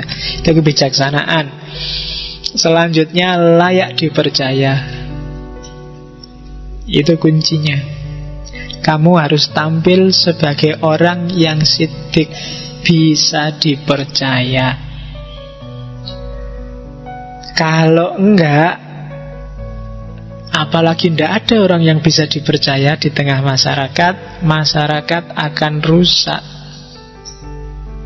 Konfusius pernah ditanya, syaratnya negara jaya itu apa? Katanya Konfusius, cirinya 3. Makan harus cukup, persenjataan cukup, dan ada kepercayaan dari rakyat. Terus ada yang tanya lagi, dari 3 itu kalau ada 1 yang dikurangi apa? Yo persenjataan lah. Nggak ada senjata, nggak ada militer juga mungkin nggak apa-apa. Yang penting orang masih bisa makan dan rakyat percaya. Kalau hilang semua, yang minimal ada 1 aja apa? Ya, kalau semua nggak ada, paling tidak harus ada kepercayaan masyarakat. Kalau yang 1 ini hilang, bubar. Nggak harus negara. Ngaji ini aja, level RT aja, level takmir aja. Kalau tidak ada yang layak dipercaya dan masing-masing saling tidak percaya, saat itu juga akan bubar organisasi sosial. Kamu tidak percaya padaku, aku tidak percaya padamu, minggu depan gak akan ada yang berangkat. Opo ngaji cuma gitu aja, tidak samangkat. Saya juga gitu. Alah mahasiswa dikasih tiap hari ngaji ya ora iso-iso. Rasa mangkat. Lah padha ora percaya nih ndak aja ngaji sudah bubar, enggak jalan. Kalau aku tidak percaya bahwa kamu paham yang tak omongkan, mungkin aku males. Wah besok gak usah ngaji lagi. Kamu juga gitu. Kalau kamu gak percaya bahwa aku bisa ngasih kamu sesuatu, kamu juga gak berangkat. Kita ada di sini karena kita saling percaya. Dan memang bisa dipercaya. Itu fondasinya masyarakat. Kalau kamu sudah tidak percaya sama presiden, dan presiden juga tidak percaya sama kamu, tinggal nunggu waktu. Cepet. Jadi gampang. Untuk membubarkan dunia sosial itu tinggal dibubarkan saling percaya. Jangankan yang besar-besar. Kamu sama pacarmu aja, kalau nggak saling percaya besok pagi bubar. Ayo tadi malam sama siapa? Ya, mesti gitu kan, nggak percaya. Tidur mas, Anda nggak percaya aku tidur. Buktinya Facebooknya kok nyala terus misalnya. Chattingan sama siapa tadi malam, kan mesti gitu. Kenapa nggak saling percaya? Oke. Dan yang kesekian Tianmeng, takdir. Jadi setiap orang, kenapa sih tadi disuruh reification of names, disuruh memperjelas nama, disuruh menegaskan identitas dan apa yang harus kamu lakukan? Karena setiap orang punya jalannya sendiri. Biasanya orang tidak berjalan di jalurnya karena dia tidak menerima takdirnya. Kenapa kok ada kayak tadi macam-macam? Tani gayanya kayak bos, yang bos gayanya kayak pejabat. Itu karena dia tidak percaya dengan jalannya sendiri, tidak percaya dengan takdir, jalan langit yang ditetapkan untuk dirinya, fate. Jadi kehendak Tuhan. Tianmeng itu makna harafiahnya bisa kehendak Tuhan atau mandat dari Tuhan. Kamu jadi mahasiswa, jadi kakak, jadi anak, jadi saudara, jadi teman, itu sudah jalan yang digariskan oleh Allah, oleh Tuhan, oleh Tian, oleh langit. Maka bereskan jalan yang sudah digariskan itu. Kamu gak usah nyeleweng nyari jalan yang lain. Jalanmu sudah itu. Nah kalau kamu gak melakukan itu, emangnya siapa yang melakukan? Skripsi itu sudah jalanmu, wong kamu mahasiswa. Kalau ndak mbok garap-garap, emangnya sopo sing ngarep garapke? Nunggu apa lagi? Kan gitu. Jadi terimalah takdirmu untuk nggarap skripsi, terimalah takdirmu untuk ujian, terimalah takdirmu untuk nggarap tesis, nggarap disertasi. Kenapa? Itu sudah jalanmu. Karena kamu punya identitas jadi mahasiswa. Itu loh. Nggak usah dilawan. Karena kamu laki-laki dan muslim, maka kamu punya takdir sunat. Ya diterima aja meskipun sakit. Wong itu sudah jalannya. Arep ndak sunat piye, susah kamu nanti malahan. Ya kan? Gak enak memang sunat itu, tapi ya dalane kuwi piye neh. Gitu loh. Hidup itu harus kayak gitu katanya Konfusius. Kamu ngerti jalanmu dan tegaslah di situ, reification of names. Kalau enggak, ya mesti tatanan jadi rusak. Yang pelawak ya wis ndagerlah, bikin orang tertawa, terhibur, selesai. Lah kalau pelawak banting setir dadi kiai, lah umat yang butuh nasihat akhirnya cuma bisa ketawa, nggak dapat apa-apa. Gitu loh. Yang kiainya jadi DPR, lah rusak kabeh, ndak karu-karuan. Jadi masing-masing punya jalan tapi golek jalan dewe-dewe, ndak jelas. Tianmeng.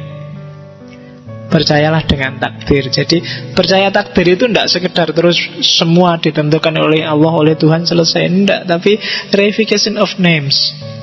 Semua yang kamu alami, faktisitas, fakta-fakta hidupmu itu kan jalan. Kayak di Tao kemarin. Tetapi di situ, jalanlah di situ, tegaskan di situ sesuai jalanmu. Nah, orang yang bisa melakukan semua yang di atas tadi namanya Junzi, manusia budiman. Ya, manusia yang berbudi. Ini khas, mungkin serapan dari bahasa Inggris. Budiman, temannya Superman, Batman, Spiderman. Ya, loh iya kan? Superman manusia super, Batman manusia kelelawar. Nah, Budiman itu manusia budi. Oke. Kalau di Tiongkok disebut Junzi. Jadi ini orang yang Yaitu terjemahannya saya agak susah, jadi manusia yang budiman, berbudi, susilawan, punya tata susila. Ya, susila. SBY itu susilawan. Ya, Susila Bambang Yudayana.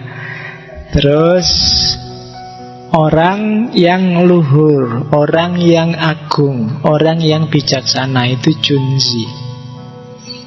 Di banyak sekali kitab-kitabnya Konfusius ada identifikasi Junzi. Junzi itu orang yang memegangi kebenaran sebagai dasar hidupnya. Tata krama kesusilaan sebagai pedoman perbuatannya. Mengalah dalam pergaulan dan menyempurnakan diri dengan sikap dapat dipercaya.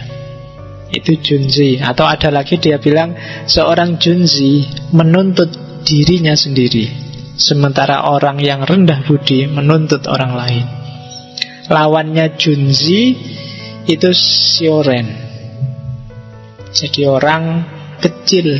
Kalau Junzi itu orang besar, orang agung. Kalau Sioren itu orang remeh. Nah, orang besar itu yang dituntut selalu dirinya sendiri untuk lebih baik. Sementara orang kecil itu selalu menyalah-nyalahkan orang lain, menuntut orang lain. Jadi, kamu ingin jadi orang besar apa orang kecil, tergantung sikapmu. Kamu lebih suka menuntut dirimu, aku bener nggak, sesat nggak, keliru nggak, ke diri, bukan ke yang lain. Itu Junzi. Terus seorang Junzi bukan alat, karena dia adalah aktor, pelaku. Junzi mengutamakan kepentingan umum, bukan kelompok. Bukan madhabnya, bukan alirannya, tapi kepentingan bersama semua anggota masyarakat. Terus Junzi mau berlomba, tapi tidak mau berebut. Itu dalam kalau dibahas. Mau berkumpul tapi tidak mau berkomplot. Ya kan? Mau berlomba itu ya setiap orang harus semakin maju, semakin baik. Kalau lomba itu jejer terus ingin lebih maju dari yang lain. Kalau berebut itu tidak jejer tapi tabrakan. Kalau rebutan itu kan sudah jadi gerakannya kacau. Tapi kalau berlomba itu gerakannya pasti maju.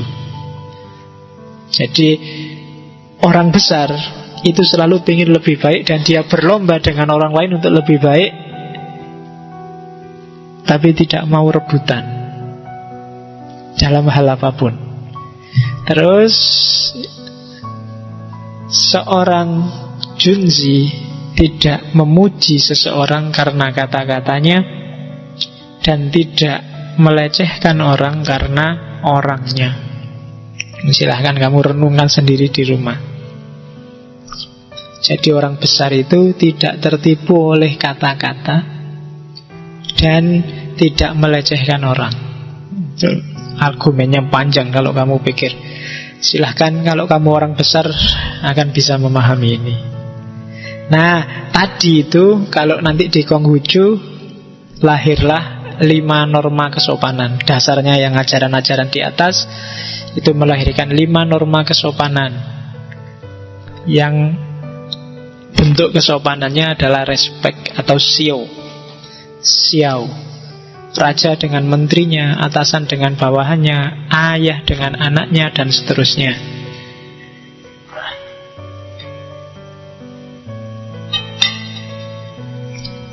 Oke, terus 8 prinsip belajar saya masukkan karena mungkin ada yang ingin tahu gimana sih urut-urutan cara belajar. Yang pertama, belajar hakikat segala sesuatu. Prinsip-prinsip belajar. Jangan belajar yang dangkal-dangkal, nggak ada gunanya. Mungkin malah merusak mentalmu. Jadi yang dangkal-dangkal itu yang artifisial, yang pinggiran. Nggak usah belajar pacaran, buat apa? Kan ada yang kemarin heboh buku saatnya belajar pacaran. Ngapain pacaran aja dipelajari? Wong nggak usah aja kamu sudah ahli. Iya kan? Jadi buang-buang waktu, dangkal. Belajar yang esensial, yang hakiki, jangan yang artifisial. Terus prinsip belajar yang kedua, jujur. Dengan jujur kamu bisa ngukur kapasitasmu. Kenapa kamu nggak boleh nggak jujur? Nanti orang nggak bisa ngukur. Nggak apa-apa dikasih nilai E sama dosennya, kalau memang itu jujur, ternyata memang aku belum bisa. Daripada Pak Mbok saya dikasih A, terus dikasih A bener, akhirnya kamu sendiri salah identifikasi dirimu. Kamu anggap kamu memang kualitasnya A, padahal E. Jadi belajar juga harus jujur, biar kamu ngerti level ilmumu itu 60, 50, apa 100. Kalau enggak, mengacaukan sendiri konstruksi kepintaranmu. Orang juga akan susah identifikasi kamu. Bahkan sering-sering kamu sendiri juga tertipu. Jangan seneng-seneng dengan dosen yang nilainya murah atau nilainya pelit, yang biasa-biasa aja. Dosen yang sangat murah mungkin rada dikoreksi, pokoknya 3I A. Itu mesti dosennya sendiri nggak jujur. Dan itu bikin kamu nggak bisa ngukur kemampuanmu. Apa memang kamu sudah bisa bener kok bijimu A? Jadi, makanya orang Jawa kan menyebutnya tidak sekedar nilai, tapi biji. Jadi biji itu kan semacam benih. Kalau benihnya aja sudah nggak jujur, sudah rusak, nanti tumbuhnya juga akan rusak. Oke ya, biji. Oke, terus belajar berarti kamu harus siap mengubah pikiranmu. Jangan kaku. Belajar berarti kamu siap diubah. Jadi jangan belajar hanya sekedar nambah informasi. Belajar harus punya fungsi transformatif, reformatif. Jadi orang yang semakin baik, semakin baik. Semakin tambah ilmumu, kamu harus semakin meningkat kualitas kemanusiaanmu. Itu yang ketiga. Belajar berarti yang keempat, membina diri sendiri. Kalau 1, 2, 3, 4 sudah beres, maka belajarmu harus juga punya fungsi membereskan keluarga. Keluarga itu ya bisa formal, ayah, bapak, ibu, adik, atau lingkungan sekelilingmu. Sampai kalau lingkungan sekelilingmu beres dan setiap orang lingkungan sekelilingnya beres, pada akhirnya negara juga akan beres. Kalau setiap negara beres, maka akan ada dunia yang beres. Jadi berjenjang, membereskan individu, membereskan keluarga, sampai nanti negara beres dan akhirnya dunia akan beres. Oke. Dalam hidup ini, bermasyarakat khususnya, ada 4 faktor yang harus kamu perhatikan. Yang pertama, kelakuanmu. Yang kedua, ucapanmu. Yang ketiga, baru kehidupan sosial politik, harus kamu perhatikan beres tidaknya. Dan yang terakhir baru dunia sastra, dunia seni, dunia estetika, dunia hiburan. Itu agak ranking. Jangan dibalik. Jangan nyari hiburan terus tapi melupakan kelakuanmu. Itu agak ranking. Tidak mungkin pemerintah beres kalau kelakuan dan omonganmu rusak. Tidak mungkin kamu bisa menikmati hiburan dengan nyaman kalau pemerintahannya kacau. Maka itu ranking. Itu prioritas kehidupan di tengah masyarakat. Bereskan dulu perilaku, bereskan dulu tutur kata sopan santun, bereskan dulu kehidupan sosial politik, baru yang terakhir kita bisa menikmati hidup. Kalau enggak, kita akan sering galau, sering sumpek karena kehidupan kita kacau. Nah, itu sarannya Konfusius. Dan Konfusius punya 8 sifat mulia. Nanti silahkan kamu baca sendiri. Ada Hao, Ti, Tiong, Sin, Li, Ji, Liam, Ti. Nah, jadi ini kalau di Islam namanya Akhlakul Karimah. Silahkan dipelajari. Yang pertama tulus dan berbakti. Yang kedua hormat pada yang lebih tua. Yang ketiga punya watak setia. Yang keempat bisa dipercaya dan menepati janji. Yang keenam tata krama sopan santun, etiket dijaga. Yang selanjutnya solidaritas, tenggang rasa, tepo suliro. Yang selanjutnya hidup sederhana dan tidak nyeleweng. Banyak kan yang sederhana sih sederhana tapi nyeleweng. Itu yang harus diperhatikan. Jadi sederhana saja nggak cukup ya. Yang pertama-tama harus tidak nyeleweng. Pak, saya sederhana pak, saya hemat air, 3 hari baru mandi sekali. Saya itu namanya sederhana sih, tapi sesat itu. Kasihan temenmu. Jadi liam, hidup sederhana tapi tidak nyeleweng. Terus menahan diri dari perilaku yang amoral, yang dapat merusak moralitas. Oke. Ada beberapa quotes dari Confucius. Hati-hati, ini penyakit kita.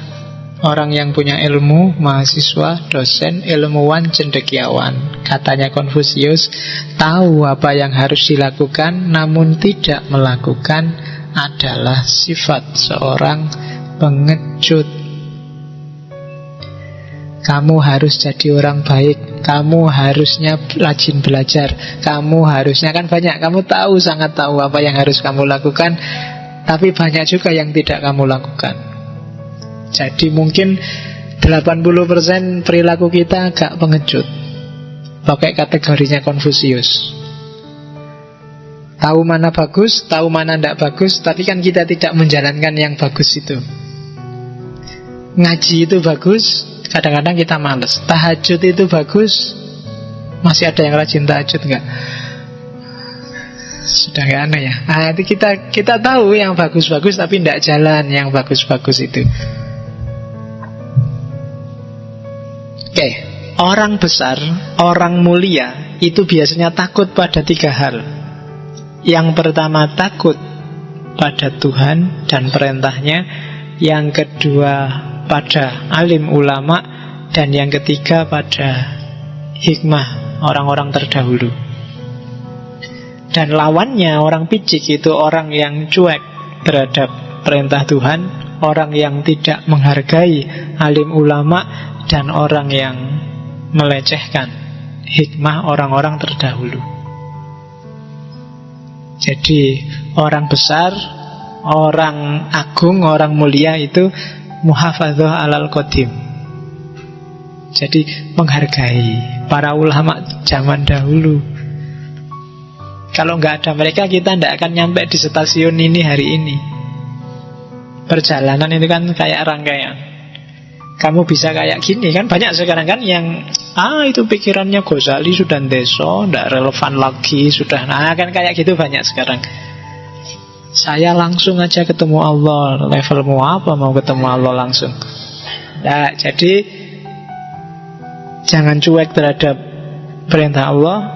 Hargai para alim ulama itu tidak cuma kiai ya, orang-orang pintar, cendekiawan. Dan yang ketiga, jangan melecehkan ajaran terdahulu. Mereka adalah mutiara pada zamannya.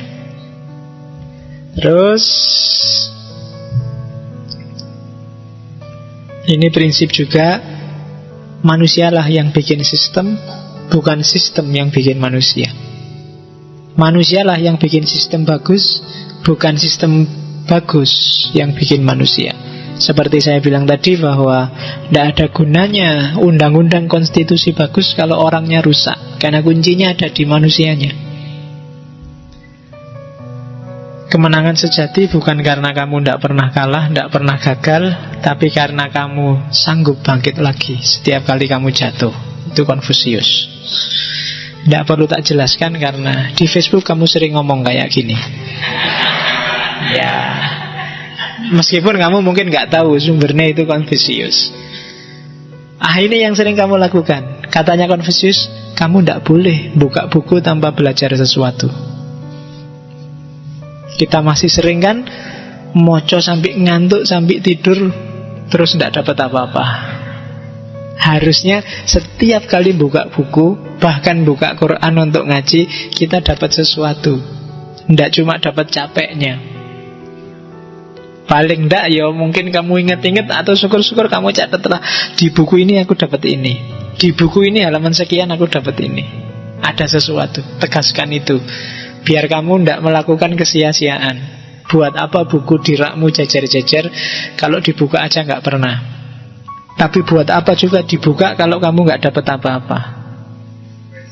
Jadi kasih aja ke orang lain yang bisa lebih memanfaatkan itu. Lawang gitu itu lo bukunya dipinjam temanmu, nggak balik kamu masih marah-marah. Oh nggak pernah kamu buka. Mungkin temanmu lebih bisa memanfaatkan. Jadi buka bukumu, tutup botol.